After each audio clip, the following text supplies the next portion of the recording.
Alrighty, it's mock draft season, everybody, or I guess it has been for a few months now, but now we are, in April. We're in the home stretch. So I figured it was time to do my first official mock draft of the 2025 off season. So we're not going to dilly-dally. We're going to go ahead and just dive right into this. I apologize in advance if I sound a little bit off or if there's a bunch of cuts in this. I am feeling a bit under the weather, so I got to kind of manage that while I sit here and try to talk about some of the prospects for the first time on this channel. And also keep in mind, this is a what I would do mock draft, not a predictive mock. I'm not going to sit here and pretend I have the script. Instead, this is more so if I was sat in the GM chair for all 32 teams, what would I do in these situations? So I think the best way to kick this off, obviously, is to start out with the Tennessee Titans here. I'm going to stick and pick. I think that's pretty consensus at this point. We all know the Titans aren't going to be trading out. Could still do so, I suppose, but I feel pretty confident in saying they're going to stay put. I would stay put if I was them. And I think the obvious choice here is to take Cam Ward. This is a team that does not have a quarterback that's serious on their roster. Right now they have Will Levis as their technical starter, and we all know what Will Levis is at this point. Cam Ward is not a perfect quarterback prospect by any means. It's a bit of a weaker year for quarterback prospects, but I think Cam Ward is someone you can have some confidence in. Someone you can throw out even day one and say, look, he's going to grow. There's going to be some growing pains, but we know that there is going to be a very bright future ahead of this young man. He's got a lot of talent, really good when it comes to improvising, hitting throws downfield, things like that. Sure, you have some things to correct. His mechanics can get a little wonky, but I think you'll be able to do that. And also, I like the fit of Ward a lot because he is one of the safer quarterback prospects in the draft this year. And gonna be honest, I don't have a whole lot of faith in the Titans having to develop a project like a Jalen Milroe, for example, who I'm sure we will talk about in this video. But moving on from there, at number 2, the Cleveland Browns. They have an interesting couple of picks they could go with here. This is a team that also needs a quarterback. You look at Deshaun Watson, that whole debacle, that was a failure. Kenny Pickett, also not a starting NFL quarterback. So those are the two guys you're kind of playing around with right now. I know there's been some rumors about them maybe going and getting like a Kirk Cousins. I think that's plausible. But honestly, looking at the quarterbacks on the board, I don't think there's anyone here that I love for Cleveland at 2. I think maybe this is more of a draft where they go, okay, let's get like a blue chip caliber player here at the top. And then from there, we can kind of, maybe get a quarterback in round 2 because there's going to be some good guys available there. Look at like a Jalen Milroe if he starts to slide. Shedeur Sanders could slide if he doesn't get taken here at 2. Will Howard could be an interesting developmental choice a little bit later on in the draft. So instead of going there, I think we're just going to establish the Browns as having one of the best edge duos in football. Take Abdul Carter. I know this is a very popular pick, but it's popular for a reason. I will say I'm not quite as high on Abdul Carter as a lot of people seem to be. I don't think he's a blue chip prospect, so to speak, but he's the best edge rusher in the class. You put him opposite Myles Garrett, and my concerns with him, which have to do with his size and his play strength and things like that, those don't matter nearly as much if he's playing opposite the best edge in football. So I like this pick a lot for Cleveland. So we'll just go ahead and keep rolling here. Pick number 3, New York Giants. Just going to take the best player on the board, Travis Hunter. He plays both ways for you at a very high level. Obviously, the Giants need some help in the secondary. He can also be a fantastic complement to Malik Neighbors. Almost forgot his name there for a second. Just a really, just a plug-and-play chess piece at one of those two positions. And obviously, there's a world where he is able to play both ways. We'll have to see if the Giants are able to do that. But getting a super talented player here is certainly nothing to scoff at. And then with the Patriots, we're going to change things up a little bit. We're going to make our first trade. I'm going to look at the Patriots, or as the Patriots, and go, okay, Travis Hunter's off the board. Abdul Carter's off the board. That's really tough. So from here, let's maybe, gather some more assets because we still have a lot of holes to fill in this roster.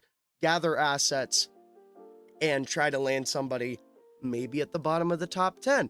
I say that because, I'm going to have my Chicago Bears trade up. I know this isn't exactly something that the Bears would love to do in real life, but again, this is what I would do, not what I think is going to happen. I know Ryan Poles made some comments today about, or Brian Poles and Ben Johnson, made some comments today about kind of the value being on day 2 of the draft this year. But I think if you have a chance to go and get a guy that can really transcend, his positional value, if that's any indication of where we're going here, and kind of be a massive offensive piece for you, then I think it's worth it. I'm not going to pay attention much to the details of the trade. I'm just putting something in that'll make it go through. I don't think this would be the actual trade if the Bears were to do this. But we're going to go ahead, take the best player in the draft, in my opinion, Ashton Genty, the running back out of Boise State. Obviously, we know Ben Johnson wants to establish the run. This is going to be a Bears team that is going to be very, very run heavy, run a lot of play action. We talked about today wanting to, be able to work Caleb Williams off of bootlegs. And in order to work bootlegs, you got to be able to establish the run. So you get a guy like Genty, a true blue chip running back, somebody that is in the same conversation as Saquon Barkley, Bijan Robinson over the last, 10, 15 years as like blue chip running back prospects. So this will be a home run for the Bears. You go up, get your guy. I think that's great.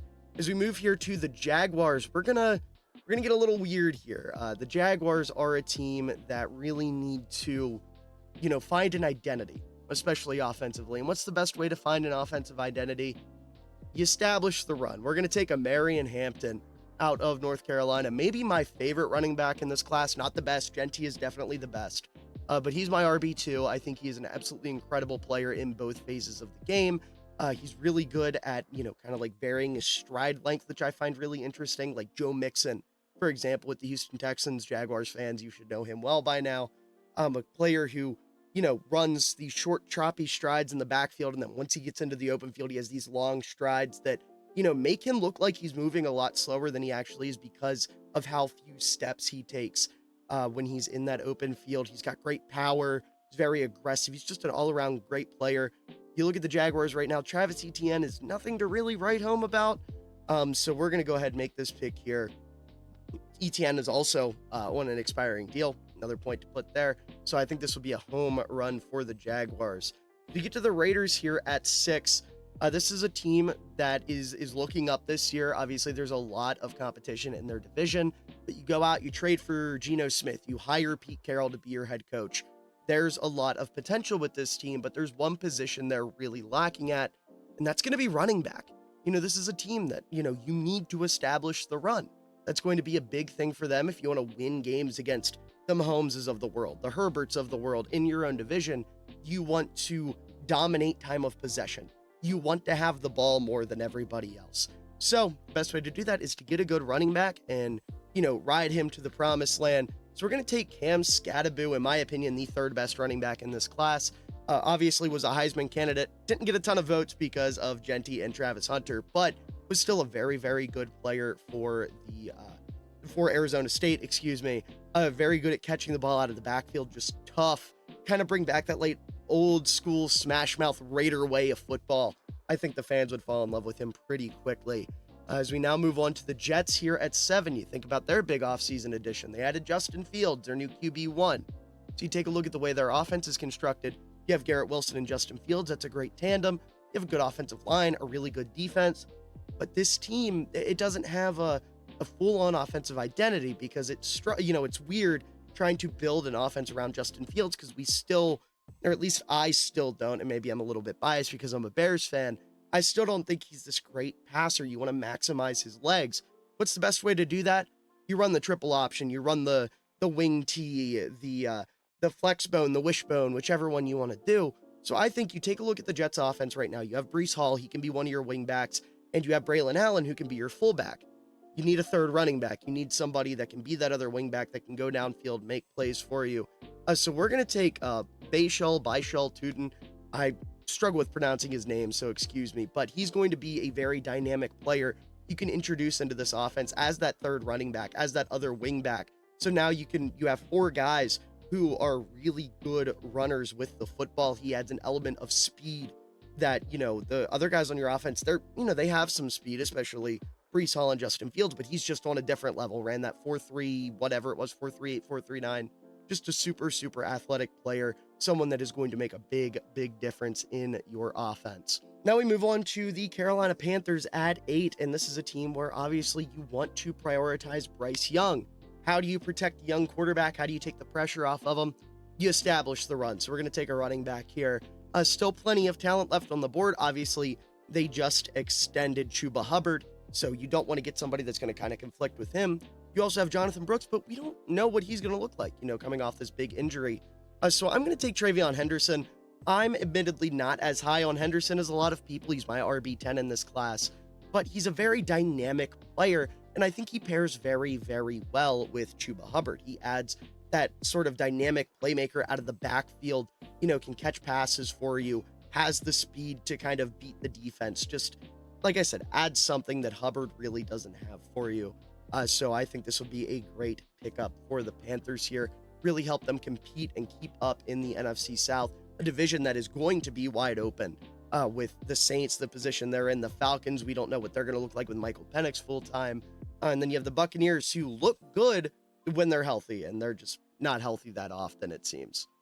And then we move on to pick 9 here, and the Saints are probably kicking themselves, missing out on Travion Henderson, because as we know, Alvin Kamara isn't getting any younger.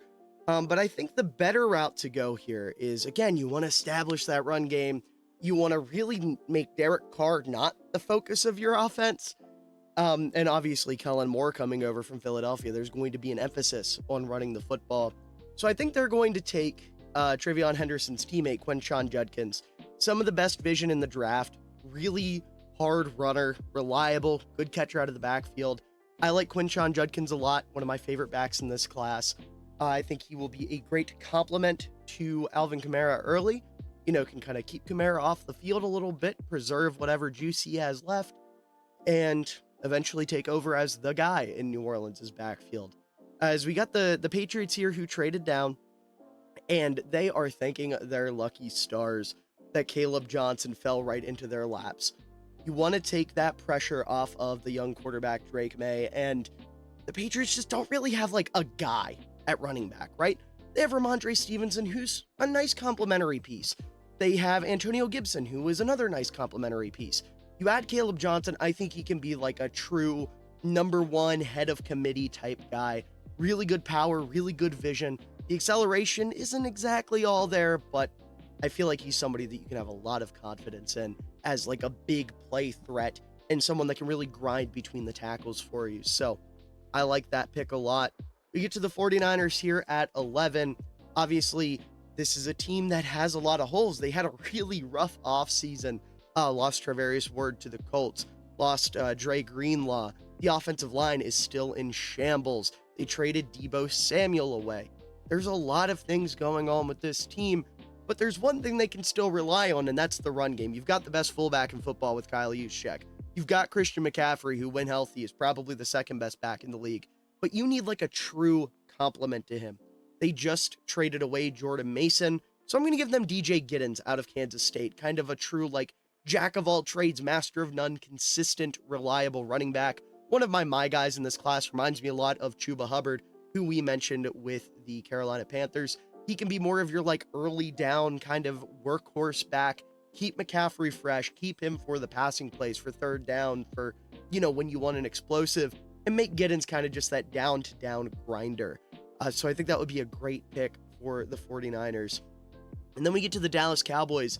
This is a team that has been struggling in one specific area for a while now, since, one of their franchise legends kind of left town. And I think because of that, it's obvious you got to go wide receiver here. You got to go Matthew Golden. Just makes a ton of sense. Keep a Texas guy in Texas. Get CeeDee Lamb, that running mate he desperately needs. Get another weapon for Dak Prescott.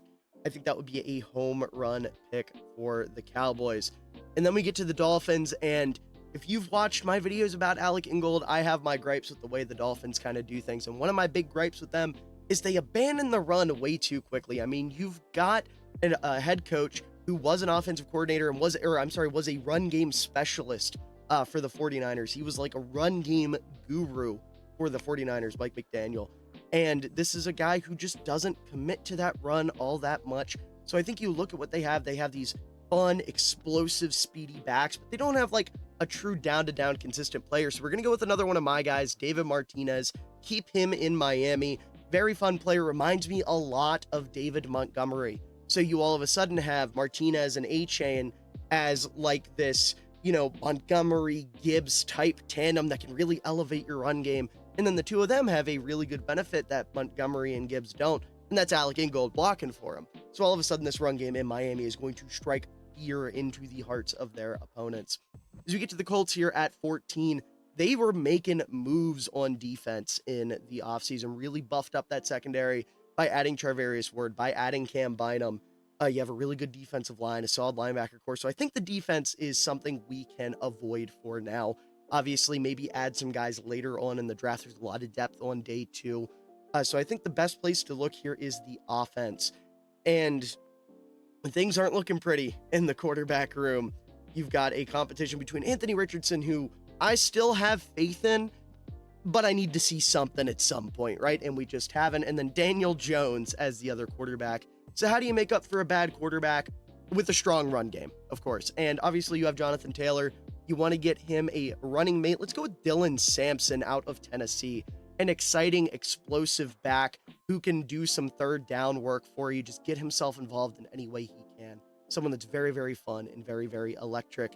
As we get to the Falcons here at 15, this is another team that is going to have a lot of question marks at the quarterback position going into next year. We don't know if Kirk Cousins is going to stay with the team. We don't know if he's going to start. If he does, Michael Penix came in and looked good last year to his credit, but it's such a small sample size that you really have to start to wonder, like, can we fully commit to this as a team that is trying to compete for our division right now in a wide open NFC South? So I think because of that, we're going to double down on the running back room. You have Bijan Robinson, already one of the 5 best backs in the league. You have, name is escaping me, the fella out of BYU who's been around for a while now, been around for a couple years now, excuse me. Pop his name up on the screen. I cannot believe that his name has escaped me at the moment. It's that sick brain, man, that's really getting to me. But because of that, we're going to add someone who's a little bit different to this room. We're going to scroll down and add Jaden Blue out of Texas, a really explosive, like almost more wide receiver than running back type that is going to be in on third downs, can line up in the slot, can line up out wide, can just do a lot of stuff for you. And, there's plenty of worlds where you can have him and you can have Bijan Robinson or Tyler Algier. There we go. That's his name, Tyler Algier. You can have those 2 guys on the field at the same time as Blue and really get creative with some of your run game stuff. So I think that's a big pick there for the Falcons. Maybe a little bit risky because of a limited sample size in college, but I think the athletic profile speaks for itself. You can get really creative and really fun there. So we're about halfway through now, getting to the Cardinals at 16. They did some big work on their defensive line, and I think that's good enough for me for now. Again, this is a team that could look at the defense maybe on day 2. I think instead you look at the offense. You have Kyler Murray, incredible playmaker. You have a pretty solid offensive line that's continuing to grow. You have some good weapons. Obviously, Marvin Harrison Jr. was disappointing last year, but he still looked damn good at his peak. And then obviously Greg Dortch, a player I'm a big fan of. Michael Wilson, a player I'm a big fan of. Trey McBride, I know there was the whole meme about him not catching touchdowns, but he is one of the premier tight ends in the league. Then you get to the backfield and you have James Conner, who I love. I have a ton of respect for James Conner, one of my favorite backs in the league. He's not getting any younger. So we take a look at the running backs that are available here. I think adding a guy like Brashard Smith, who has more juice than James Conner, and over time can kind of start to take away those receiving reps from Conner and kind of assimilate himself into that third down back role in your offense, could be really exciting. He's another guy too that if you want to line him up out wide, you can absolutely do that. Converted wide receiver at SMU. Just a very, very talented player, going to add a lot of dynamism to that offense. Moving on to the Bengals here at 17, they are thanking their lucky stars that the board fell this way, because obviously they are investing a lot of money in their offensive skill position players, which means that they don't really have a lot of money to go around to pay the rest of their skill position players. So I think because of that, we need to take a look at the running back room. Chase Brown's contract is going to be up here in 2 years, and that is obviously far from ideal. So I think we get someone that pairs well with him, and that's going to be Devin Neal from Kansas. Really help you establish that run game, a really good power back, somebody that you can just kind of say, you know what, Devin, we need 4 yards here on first down. He's going to say, aye, captain, and barrel through the defense and pick up those 4 yards every single time, if not more. I love Devin Neal, one of my favorite backs in this class. Very, very exciting player, and I think he would become an instant fan favorite in Cincinnati. So we move to the Seahawks at 18. Obviously, they lost Geno Smith, replaced him with Sam Darnold, lost DK Metcalf, lost Tyler Lockett. There's a lot of different things going on here. So I think because of that, you have to kind of take a look at the skill positions of the offense, and you want to make things as easy on Sam Darnold as possible. So because of that, I think you got to look at the running back room. Obviously, Kenneth Walker is great. His health is a little bit of a concern. Zach Charbonnet, as much as I love him, he does need a running mate. So we are going to go with Joquavius Marks, Woody Marks out of USC, a really dynamic scat back, somebody who's going to come in, play that role right away, and be very, very good for the Seahawks. Very exciting, very electric player. Just somebody that, you can rely on third down to pick up some tough yards through the air to, just kind of be a safety blanket for Sam Darnold if needed. And obviously you always want to have that, especially with their tight end room not exactly being the greatest. So I think that would be a fantastic pick there at 18 for Seattle. Next up, Tampa Bay at 19. They got to retain Chris Godwin, which is pretty good. Mike Evans coming off another 1,000-yard season. Baker Mayfield locked in as the franchise quarterback. You have a good offensive line. You have a good defense. Maybe some work can be done in the secondary. But when you look at the corners in this class, I think a lot of those guys are going to be better suited. Like, the value is going to be better on day two because there's going to be guys that are going to fall. You have injuries that you're looking at with guys like Will Johnson or Benjamin Morrison. So I think the move here is to take a look at their offense and what went well for them last year and kind of build upon that. That would obviously be the run game. Rachaad White is going to, be out of the team or off the team here in a year. His contract is about to expire. I don't know why that was so hard for me to say, but this is the last year on his deal. Probably don't want to pay him. You want to get someone to pair with Bucky Irving. Be like that true grinder between the tackles. We're going to go with Taj Brooks. Another really, really fun, power back between the tackles.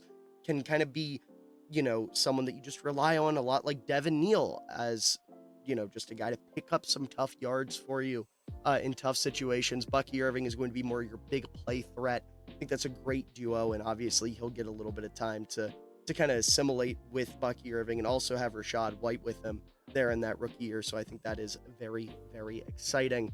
As we get to the Broncos at 20, big need for them is running back. I mean, you can see it right there. Team needs. You got to establish the run. The Broncos, their running back room just isn't good at that. So we're going to take Ollie Gordon. He's the highest rated running back left.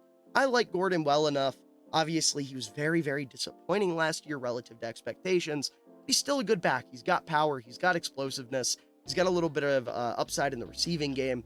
He's somebody that just adds a dynamic element to that offense, gives you a running back that can actually be reliable, someone that you can rely on both in the run and pass game. So I think that would be a fantastic add for Denver's offense, kind of fill out that room, or fill out that group, fill out their skill positions. You've got the receivers. You added Evan Ingram.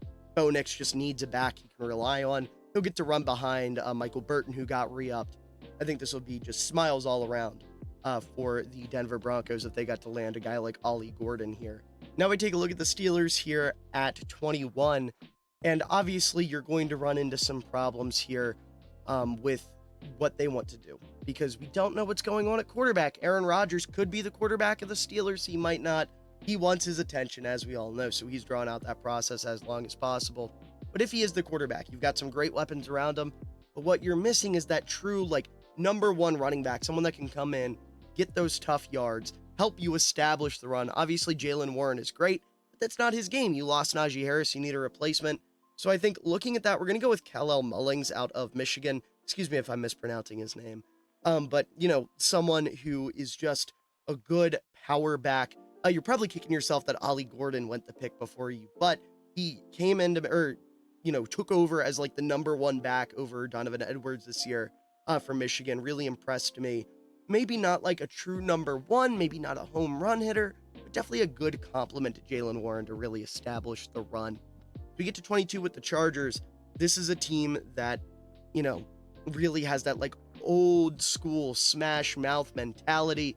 Obviously with Jim Harbaugh, they just added Najee Harris, who is that old school reliable smash mouth running back. You've got Scott Matlock, a 300-pound fullback. That's not old. If that's not smash mouth, definitely not old school. But if that's not smash mouth, I don't know what is. You've got a good offensive line. You've got a good quarterback. You've got some good defensive pieces. So I think it only makes sense for the Chargers to go wide receiver. And we are going to go with Tez Johnson out of Oregon. Not somebody that's going to be much of a blocker, doesn't have a lot of physicality to his game. But man, he's fast.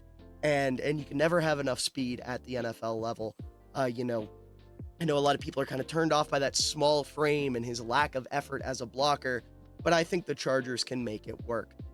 Giving Justin Herbert a true field stretching weapon is definitely something that they could use. Definitely something that would help them out a lot. We get to the Packers here at 23, and obviously the Bears fan in me wants to be a little shit and kind of troll with their pick, but I think I got to be fair. I got to give them a truly talented player, and we're gonna stick on the offensive side of the ball. You want to get Jordan Love as much help as possible. He's been a little inconsistent. You want to make sure that, he can become more consistent and, be your franchise guy for the next 10 years, which I comfortably think he is their franchise guy. You just want him to be a little less Favre and a little more Rodgers, if that makes sense.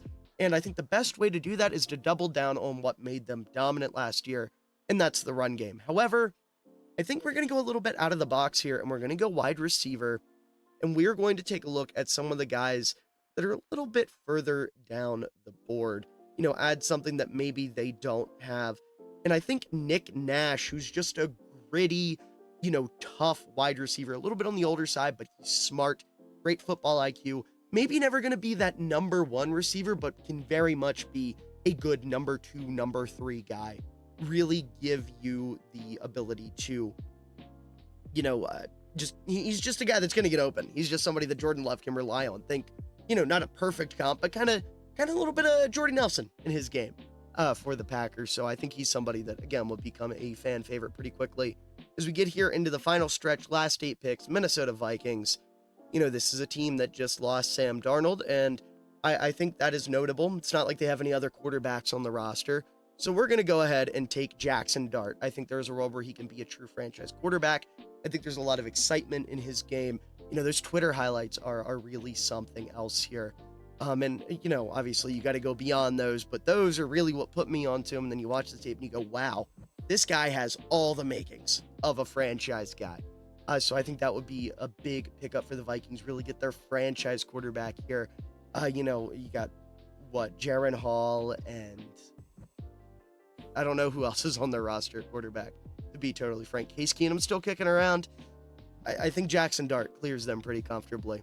You get to the Texans here, and this is a team that, again, you want to prioritize the offense. You want to take a look at, making sure CJ Stroud is as comfortable as possible. Hit the sophomore slump. I put that in air quotes because he didn't really. He just had unreasonable expectations because he had one of, if not the best rookie season of all time. That may have been surpassed by what Jaden Daniels did this year. I'll leave that to you guys to discuss in the comments. But regardless, the point being, you want to support that quarterback. And the biggest thing they need right now is a running back who respects women. We know Joe Mixon is their number one guy, and credit to him for being a talented ball player. His history is his history. So we're going to go out and we're going to add Kyle Monangai.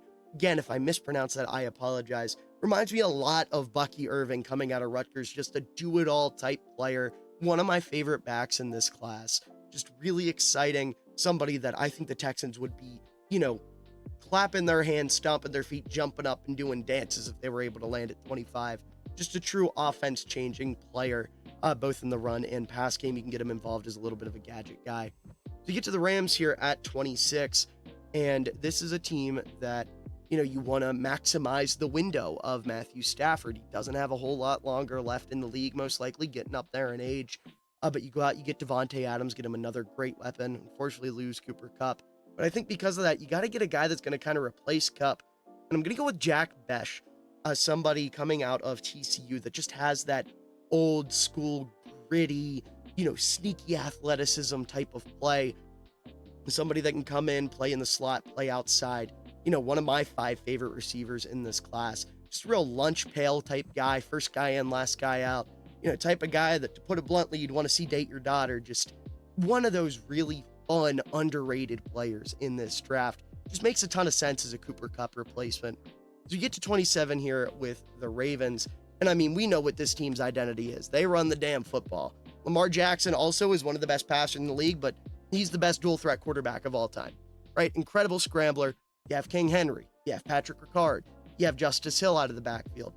Why not double down on that, or triple down on that, really, and add even more talent in the backfield?